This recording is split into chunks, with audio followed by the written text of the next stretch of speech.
Hi, my name is Debbie, and I am obsessed with all things to do with ultrasound. I'm an empty nester who has spent the last 28 years scanning in all different kinds of situations: clinics, hospitals, point of service, emergency departments, private offices, echovascular, general, high-risk OB, and want to dive down deep into all things to do with technology, techniques, and transformation. It's time we take ultrasound to the next level. Think of this like your little power boost on your commute to all things ultrasound, along your way to the thing that we call work. So pull up a seat, make sure you're comfy, and be ready to be challenged and encouraged as we learn it's all about the frequency. Today, we're going to be talking with Lashell Jones. She's a high proficient ultrasound specialist with a focus on obstetrics, gynecology, fetal echocardiography. She holds the position of lead sonographer at Maternal Fetal Association in Reston, Virginia, with over 20 years experience in women's health and prenatal medicine. Lashell has developed a comprehensive expertise in her field. Her journey in maternal fetal medicine was enriched by direct training from a perinatal specialist, which deepened her dedication to women's health, fetal development, and echocardiography. Commitment to excellence in diagnostic medical sonography. Lashell actively engages in initiatives such as Intellios Diversity and Inclusion Task Force and mentors new graduates, emphasizing her commitment to advancing her field and enhancing patient care. Her proactive approach to professional development sets her apart as a distinguished figure in healthcare, serving as an inspiration to her peers. Recognized as the Institute of Advanced Medical Education lead OBGYN and fetal echo sonographer, she is enthusiastic about contributing educational resources for sonographers through various courses. Her volunteer work includes leading webinars on significant topics with ultrasound programs across the nation. Currently, she offers a webinar with BB Imaging, providing one continuing medical education credit on navigating through first trimester ultrasound. Lashell's dedication to creating high quality education resources establishes her as a leader in the ultrasound community. Her work on PREPRY highlights her expertise and commitment to advancing knowledge in fetal echo exam, presenting over 170 questions and detailed explanation as invaluable tools for preparing for certification. This initiative marks the beginning of her mission to elevate medical awareness and education within the ultrasound sector. Please help me welcome Lashell Jones. Please help me welcome Lashell Jones. Thank you, Lashell, for taking your time out of your personal life to talk to us today about first trimester ultrasound, a topic that really kind of has evolved over the years, I believe, as technology has gotten better. And so I think it's an important topic to discuss about, the pros and the cons and what we can see, what it does help us see later, even when we see defects or things such as that in the first trimester. So thank you, Lashell, for joining us today, and welcome. Thank you for having me. Absolutely. So talk to us first about early pregnancy assessment and how important that is to have the importance of. Oh, Deb, it's so important. Just think about that. They're saying that crown rump length measurement is the most accurate measurement as far as dating and so forth that we will get in the pregnancy. And so just think if we're off by a week or two, how traumatic that could end. And so I say first trimester ultrasounds lays the foundation to the beginning of starting a healthy pregnancy. And that's just at the dating scans. We still have to do the first trimester screening exams, which is just as important as your level 2 exam. Wouldn't you agree with that? I mean, Yes, I would. I think in reference to your first comment in regard to how important it is, mhm, it's important kind of in the long when we're thinking long, right? Like exactly. does it really matter how far you are along in the first trimester? Not at the time necessarily, but it Mhm, really is very impactful in the third trimester, right? Or the second absolutely. trimester. Anytime that we may see some problem on the Absolutely. horizon, we want to nail a good date down. Exactly. As like an anchor, right? I Mhm, explain to patients, it's like an anchor. Everything gets compared back to this date, right? exactly. And there's no question then how far along this patient, right? We Right, know because how you know babies for grow. sure. Mhm, We know how absolutely. babies are supposed to grow. And so if we're getting a small baby and you had a first trimester ultrasound that gave you a due date, we know our dates are good. And so it kind of just a lot of guessing and questions out of the picture later. Right, right. Now, I read something about you shouldn't do a dating scan until at least 8 weeks. Oh, Have really? Okay. have you heard anything about that? Or because I did recently I see have that not. article. I Okay. think the general rule that I am under the understand, as long as we see a fetal pole and a heartbeat, Okay. we can use that as a really good viability date. Yes. Okay. Does that make sense? Yes. Yeah, that makes sense. Now, granted, everybody does their first trimesters a little different, right? So Right. sometimes we're basing it, and so it's nice to be able to go back and look at somebody else's measurement to say, oh, well, did they include the yolk sac? Did they, And I've seen that before. yeah, yeah, and it still happens to Mm-hmm. people in radiology who don't do it very often, right? There's places that don't do this as often as high risk maternal fetal medicine, such as Mm-hmm. yourself and I. And so they're doing the best they can and the best they know, but they don't do it as often as you and I do, right? Right. And Mm-hmm. so some margin of error is always kind of seen sometimes in those first Right. trimesters. Mm-hmm. Or maybe the first trimester scan was done in the ER by the physician, right? ER Could. physician who Mm-hmm. does these like once in a great blue moon, right? Mm-hmm. And so the quality of that first trimester is really vital to, Right. yeah, yeah, Absolutely. and I think there's, as technology's gotten better, there's more and more that we can see, right? We can see Yes. bleeds in the first trimester. You can see the umbilical cord cyst, or sometimes I've seen that right at the junction Right, of the cord insertion site. I've seen the cord cyst right, early on, pretty early on. right, which is Hmm. helpful because those are hard Hmm. to find later in pregnancy, right? Right. Hmm. Just something that we want to kind of follow up. So I think that one of the biggest purposes for first trimester is date, right? Yes. Absolutely. So that's like first and foremost, how Yes. far along are you? Mhm. Yes. And getting that good crown rump where you twist and turn to get the longest view of that baby. Absolutely. What are some other things that we can see in the first trimester or that we do first trimester ultrasounds for? I would say to assess the yolk sac. You have, what if you have a case where you have an enlarged yolk sac? That should be a heads up to maybe bring her in sooner just to assess, because typically you don't want over, is it 6, I believe. Right. So, and I've seen extremely large yolk sac. I think the largest I've seen was 7, and it did end in a chromosome issue. And so I think that's just as important as well, to assess that measurement and Right. keep that in mind. Right. So an enlarged yolk sac is kind of a sign of hydrops, right? To Mm-hmm. some degree, right? Mm-hmm. Right.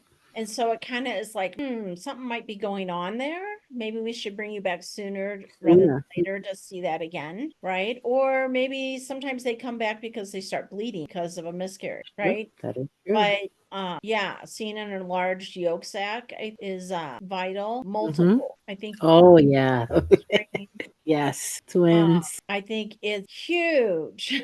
Mm-hmm.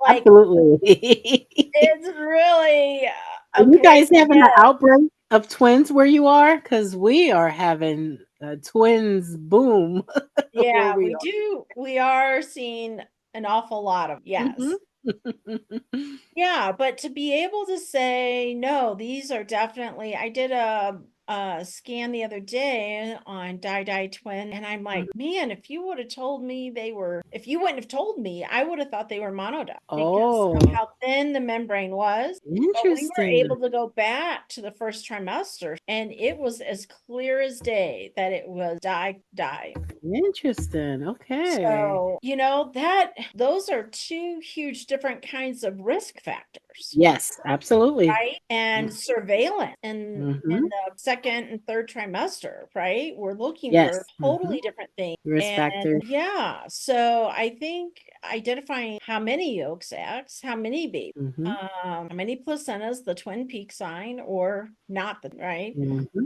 uh, Absolutely. is crucial Right. first trimester. Absolutely. I really think that is. The other thing that I think is really helpful in the first trimester when we're talking about twins is where are the cord inserts? Oh, yeah. So there are some places that I've worked that do surgery, right, for twin to twin. Are you talking like the laser?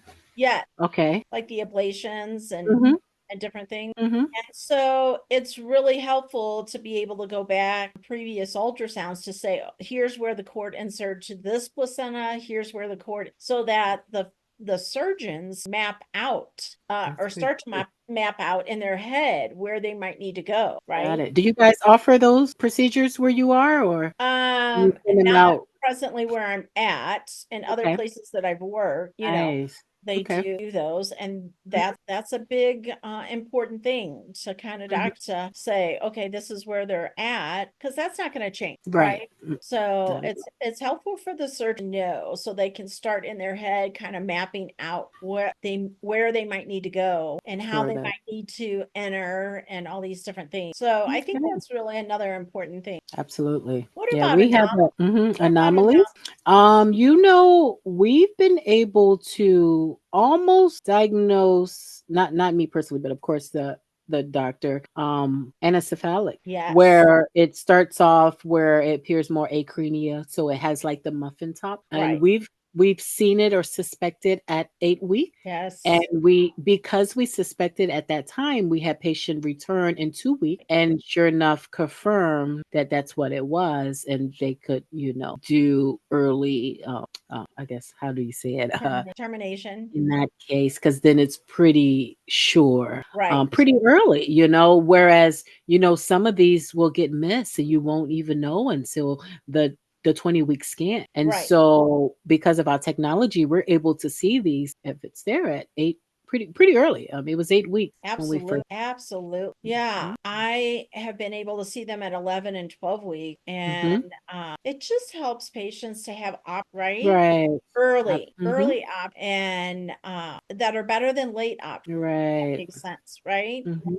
So I think that's really important because I think Yes. it's clear. Today I scanned a patient had a previous pregnancy that was a trisomy 8, Mm. and she didn't find out about it until like Wow. right. And she said, looking back, there were signs, but my doctor didn't really pursue some of those options for us. Mm. Like going Wow. in for an early ultrasound, finding out at Right. 2 weeks is kind of late to Mm. find out, right? It And then is. you do an amnio and you get genetics, and that takes time to get that information back. And she Mhm. said, I just so wish we would have been able to So have this early. information so much earlier. And Right. all it would have done cost her was for us to have an early ult, right? Mhm. Because the baby Right. had multiple enough that Mm. she could see, and follow seal, and the limbs were turned in, and multiple different anomalies that this baby had that they could have. And the Detected early. procedure for termination at 25, 6 weeks is very different than Yes.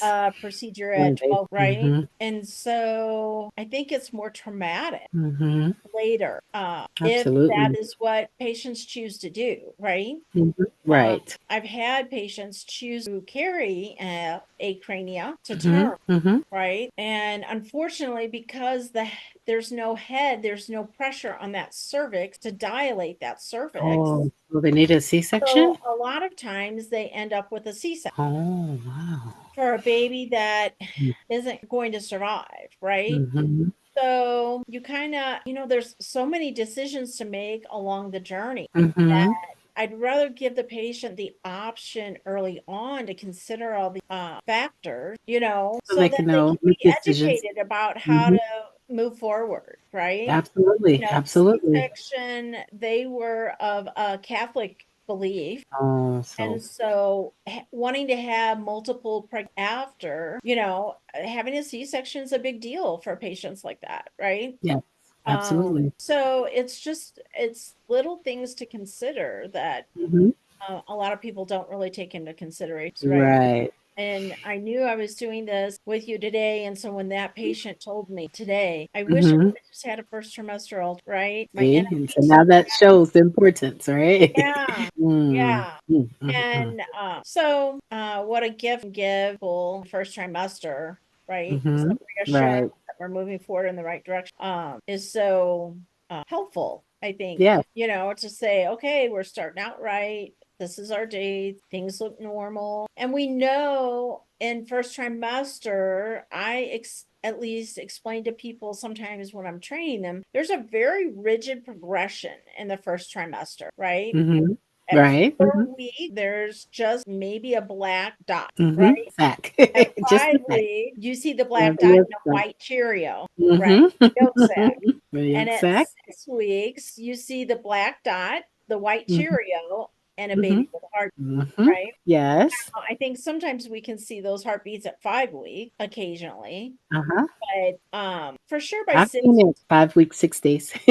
Yeah, yeah, Mhm. for sure by 6 weeks. So we know that this rigid progression occurs in the first trimester. So we can almost kind of tell how far along you are, right? Mhm. By what we're seeing on ultra, Exactly. right? 'Cause it's I look at it as milestones, Right. milestones. Mhm. Yeah. Mhm. So talk to me about assessing maternal health. You mentioned how monitoring that can really be helpful in the first Mhm. trimester. Well, think of, a new testing I can speak on is with our mothers who say they had previous preeclampsia complications in a previous pregnancy, or they have hypertension. And so one new thing that I'm seeing in the first trimester is that we can do preeclampsia screening. And I think that's going to be a game changer. I've seen, and we're able to follow these moms from the first trimester with those results until the second trimester and third trimester and so forth. And we're seeing that the results were real, and it gave us a heads up to do frequent more ultrasounds in order to assess and pretty much it's hard to prevent it, but we're ready for it. We're expecting it because of the preeclampsia screening that we're able to do in the first trimester. So what is that preeclampsia screening? Is So that what blood work or is that something that you see on ultrasound? So we're following the blood flow in the uterine artery Doppler. Oh, So in the past we would do the preeclampsia screening at the 20-week scan. But now with our nuchal translucency screenings, we're able to do the uterine artery Doppler and assess mom's blood pressure and so forth and use those markers with the NT measurement and nasal bone assessment at that time. So we're submitting all those results to the lab, and then it gives us a risk assessment for all. And it's really making a difference for those patients. And the times where the preeclampsia screening was flagged, unfortunately, things didn't go so well in the pregnancy. A lot of times it was growth restriction that we noticed by the 20-week scan. And so it's been very helpful for our so doctor. tell us again, what are the parts of the screening again? The nuchal translucent, the uterine Nuchal artery. Yes. And then the nasal bone assessment is included with that as well.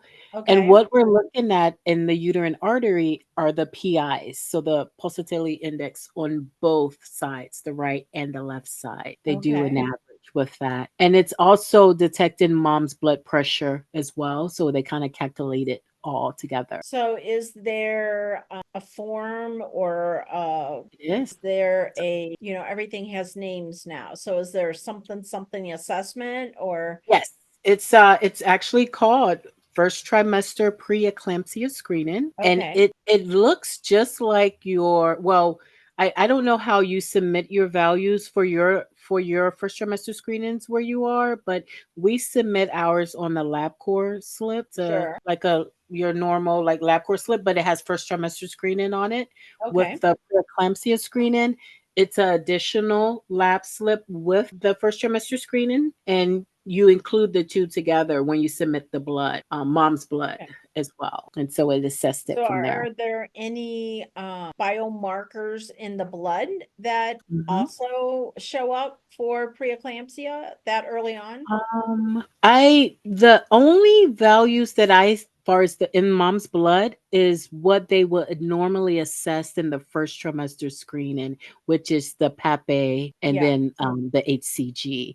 None additional markers that I've seen that's ran Okay. far as the preeclampsia part. What's Okay. important mostly is the uterine artery Doppler PIs from the left and right side that's included. Yeah. But That's interesting. I will have to take a closer look to see once those once the results come in, I have to look closer and see if they're looking at anything additionally other than the uterine artery Dopplers. But from what I can tell, it's usually just what that uterine artery Doppler measurement. Yeah, and I've worked for some doctors who recommend, like, if you have a history of chronic hypertension. So if you're Hmm. on high blood pressure medication, or if you've had preeclampsia in the past with Hmm. a previous pregnancy, a lot of doctors will recommend the 81 milligrams of aspirin. Right. Yeah, baby aspirin. Hmm. Right. Hmm. But if the uterine artery Dopplers are abnormal, then they recommend two. They've seen with some studies that two baby aspirin have the Decrease, risk, right. Hmm. decreased the risk for Hmm. preeclampsia later. So I've been exposed to that as Okay. well. Okay. So do your doctors do something similar to that, I would imagine? Yes, absolutely. Yes, Yeah. they do. I'm just proud of the advances that we're seeing. You know, when you've been Right. in this field for what, over 20 years, it just amazes me how these advances are changing. You know, do you recall at one point we weren't doing NIPT like this? Like, Absolutely not. I mean, how amazing is that? That- We were doing a lot of embryos, right? MSAs, we were doing all sorts of stuff, right? So yeah, it's encouraging to see the It's genetics, so not just encouraging. ultrasound technology get better, but even the genetic piece of it Mhm, that, excuse me, mhm, does get better over time. And like mhm, I said, when you and I were scanning way back, we only offered genetics to 35 and older, mhm, right? And now mhm. it's offered to everyone. Everyone. Right. And so that's a huge shift. That's a huge shift, I think. Yes, So yeah, it's encouraging, it's right? so Because encouraging. I think when we have more information, we can make better decisions for Mhm, ourselves, right? absolutely. The other thing that I really like doing first trimester ultrasounds for is like assessing the mom's uterine anatomy and both. Mhm. I think you mentioned that in Oh, your yeah. Mhm. topic that you brought to us. Fibroids, Fibroids, oh, they can be a hassle to work around, right? mhm, Sometimes if you have so many and you have a pregnancy. And so being able to map those out ahead of mhm. time, seeing where they're Absolutely. at, what the Mhm. location is. We don't have any big, ugly, nasty dermoids or anything on the ovary. So we can kind of like clear some of that away, those kind of concerns as we move forward, right? Yes, we also been able Go to ahead. assess, sorry about that. We've been able to assess short cervix. We just recently diagnosed a mom who had 2 LEAP procedures, Sure. first pregnancy, and her cervix was short at the first trimester screening. I believe it was 2.4 or somewhere in the 2 region. And so it just recalled for the doctor to bring her back sooner. But unfortunately, she did deliver early, and so Early. we never got that chance. But we did have a heads up because we were able to assess her cervix at that time. That was the first time that I ever seen a short cervix that early. that early. Yeah, Well, that given was the that first. history, that's important, right? Getting the history Hmm. is really important, I think, moving forward with Absolutely. patients. And Hmm. we would offer that probably to someone like her who's had a Hmm. history of surgeries on their cervix, right? Versus somebody who maybe hasn't had surgery on their Hmm. cervix, right? Right. So knowing their history, getting their landmarks, being Hmm. able to see that uterine myometrium and Hmm. possibly where that placenta is decided to implant and right and how the fibroids might affect that placenta moving forward, Absolutely. right? So that's really, I think, really valuable. One thing, Deb, I just recalled, we had a Yeah, patient who had five C-section, okay? Five C-section, and this was her sixth pregnancy. And we were able to suspect a CRETA in the early data scan. And so we were so concerned we sent her for MRI, which did confirm that. And so we were even able to see that pretty early on, which, right, usually in those settings, you probably wouldn't pick up until maybe 20 weeks or further. And right. so it was very helpful in her case as well to make a decision to Yeah. move forward and so forth. Well, and just to know what to watch, right? Hmm. And to Hmm. be kind of on alert, right?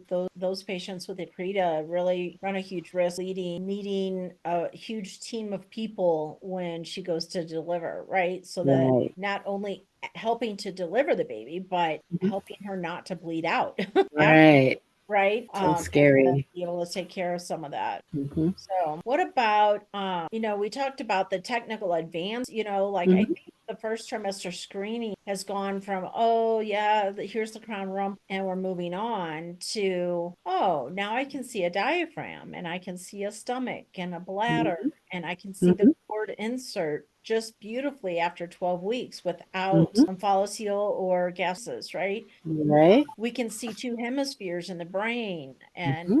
normal brain development early Early on. the extremities and the positions and club Yes. foot Club. Yep. or Absolutely. malpositioned hands, right? Hmm. All these things that we can see at 12 weeks now, right? Like, Even renal agenesis, we've been able to yes, see because the fluid may still will probably be normal at that time. But right. you're able to detect or suspect as far as the renal agenesis. Absolutely. Absolutely. Sometimes we can see a really good spine. Mm-hmm. What else was I thinking? A good profile, right? The cleft, you can do the A cleft. cleft, Mm-hmm. right? And now we're even able to, I've seen some colleagues on LinkedIn who Hmm. post images of first trimester heart defect, Oh yes, right? yes. Hmm. So amazing, right? It's We're talking how about amazing is that? millimeters, right? We're talking about millimeters that we Point. can really dive into, sink into, and really evaluate with some certain that kind of defect, right? Mm-hmm. So I think the first trimester screening is really so evolved over the course of It's so time. evolved. I agree with you. I You totally know, agree.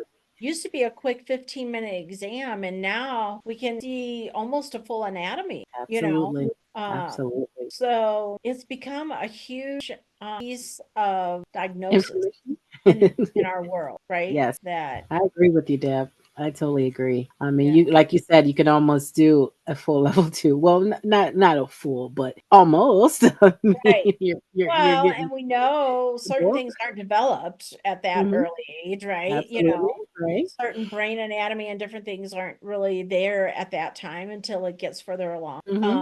But it sure gives us a hint, right, of how things are starting off and how they've proceeded to this far at 12 Hmm. weeks. Right. And if there's any question at all, there's a lot of room Bring to it get back. more information. There's a lot of, it's kind Hmm. of, we're beating the clock, right? We're kind of, it's a race against the clock sometimes as far Right. as getting the information That you need. that we need, Absolutely. right? Decisions. So I'm thrilled that we get to do first trimester screen to give people Absolutely. more reassurance Hmm. or more options, Absolutely. And like you said, I think it builds that emotional connection, right? Hmm. That But part that, quite frankly, I think as maternal fetal medicine people, we get a little frustrated with sometimes. Oh, I well, just want to see my baby. And I'm thinking, I want to see your baby have a head, A heartbeat. Right, a Let's go heartbeat, right? there. So, Hmm. yeah, I think it's exciting for them to be able to start to connect that early and see what an amazing miracle, like I don't know any It other way. truly is. It truly is a miracle. Yeah, Just from that what we've seen as far as birth defects, it is a miracle to see a healthy baby. a healthy baby and how the mother's body changes, right? Hmm. Like more and more I learn, how long have you been doing this for a long time, right? It's been Um, almost like 20 and some change. I yeah, started when I was 21. I yeah. won't tell you where I'm at. So, I think of I have three children, and I think Mhm. of my three children and think, man, they all started at 5 millimeters, you know? Now look at them. Yeah, So, and do they you have kids of their own? and I, we were once 5 millimeters, right? Mhm. That is true. Um, to acknowledge and appreciate the evolution of humanity, right? Mhm. And as women, to appreciate our body and being able to, We are rock stars. house such a organic process, Mhm. right? That is Absolutely. just so rapidly moving all the time, right? All the Pieces and the parts and what's going on. It's just breathtaking, I think, if you really stop to consider all that's going on, right? right. Absolutely. So I think we don't always stop to appreciate some of that. Mhm. Mhm. I think, I was gonna say sometimes it gets taken for granted. We're yeah, because we've been doing wonderful. this for centuries, right? Like, Mhm. oh, we've got it, right? Mhm. And like I say to some patients, sometimes having a baby is not rocket science. Our body knows what to do and how to do it, but sometimes we need a lot of rocket science. Mhm. Absolutely. And You're right about so that. we need to kind of tap into that more often than what we're aware of, right? Right.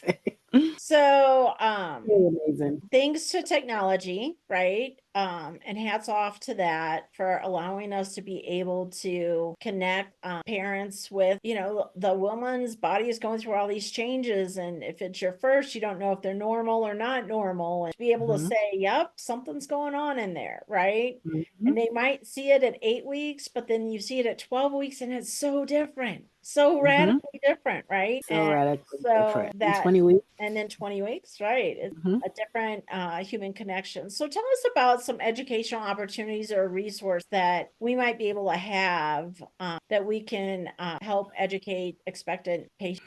Let's see. I'm forever reading. And if you ever do a broad Google search, you'll be surprised at how many articles are out there. I mean, I was just talking about that article about the 8-week assessment and for how is that's a better time frame far as doing the crown rump measurement. I noticed Point of Care has a first trimester and a second and third trimester certification that you can take an exam and have a certification for that. That's almost similar to like your first trimester screening certification. So I mean there are a ton of things out there.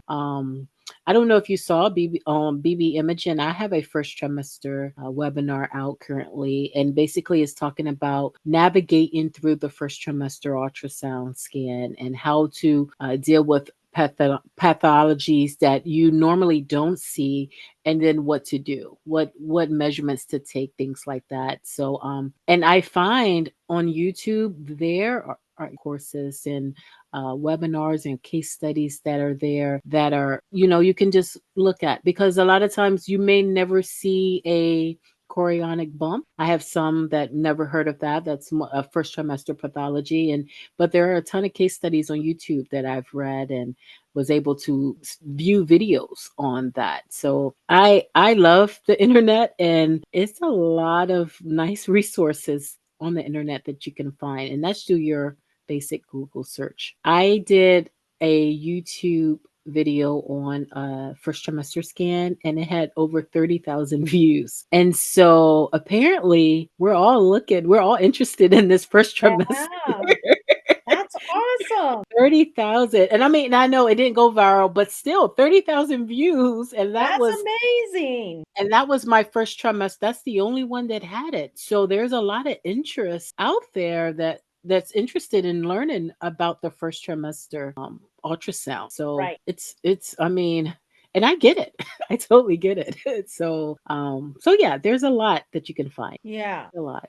Yeah, I wish more patients would tap into that kind of Hmm. so that they can understand. I think there's a big misconception sometimes. So often pregnancies go very well, right? So often. And yet when you're in maternal fetal medicine, like you and I, we see it often sometimes go not The so other, well, right, the right? other one. And so we're looking for that not so well, right? Right. And that is our job. And Right. forgive us for not being excited right off the bat, right? But Mm-hmm. we're like holding in reserve our joy for you until we see a heartbeat and good anatomy, Good right? placement and so forth. Right. And that's our job, right? To Mhm. hold space for the what ifs. Mhm. God forbid we ever go through another COVID again. Oh, Please help us so not mentioned. to. But I think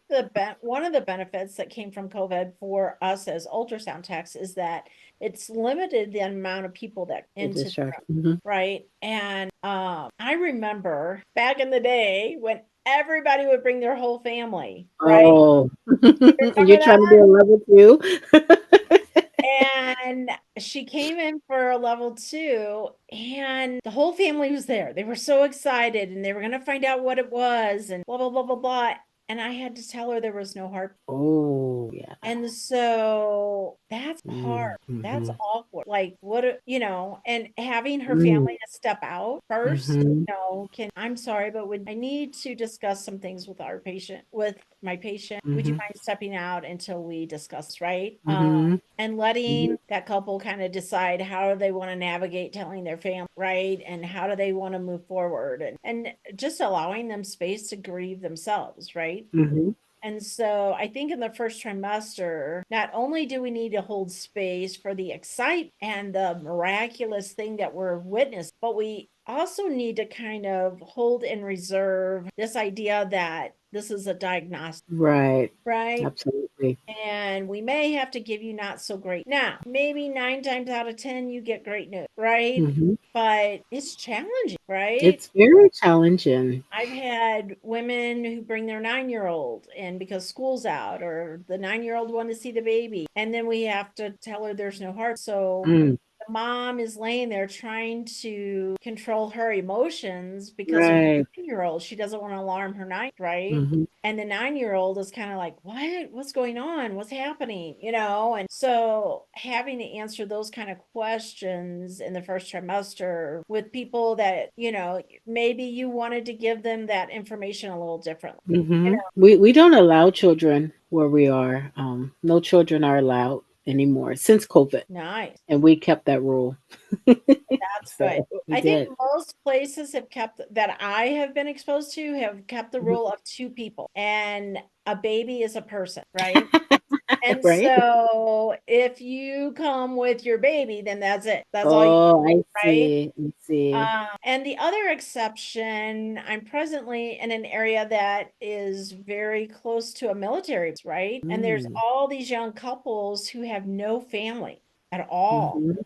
right? And so finding daycare for their Childcare. children is extremely difficult, Mhm. especially if their loved one is deployed, right? So she has to come So with the kids. I think some exceptions have to be made sometimes, under those kind of, but just remember that it in our experience, it's not always Mhm. happy, right? Right. Absolutely. So thank you so much for your expert sharing your expertise and Thank you for having me again. your I appreciate it. experience, Mhm. strength and hope with ultrasound in the first trimester. Mhm. I hope people really kind of dive into navigating that a little bit. And let's just say, there's been several first trimesters. I'm like, oh, look at there. The baby's in a good position to look at the heart. Mhm. And I just really give myself a challenge. Let's see what I can get, out of Right. this little tiny itty bitty heart that's probably smaller than at that stage of the game. And Um, would you believe I've been able to see pulmonary veins? oh yeah, yeah, Mm, yeah, because our technology is so amazing, right? it So, is. um, It just keep amazes in me. mind, diagnostic test, and we're happy to give you great news, and we rejoice about that, right? That's our Yes. job. That's why we Mhm, kind of get into this because we love to give good news, but there's some news that we have to bring some reserve and some mhm. disappointment with. So thank you for sharing your experience and for the resource. We look forward to talking to you again. Absolutely. Thank you. Thank you for tuning in to It's All About the Frequency podcast. I hope you enjoyed today's episode. Share it with a friend and remember to keep your frequency high.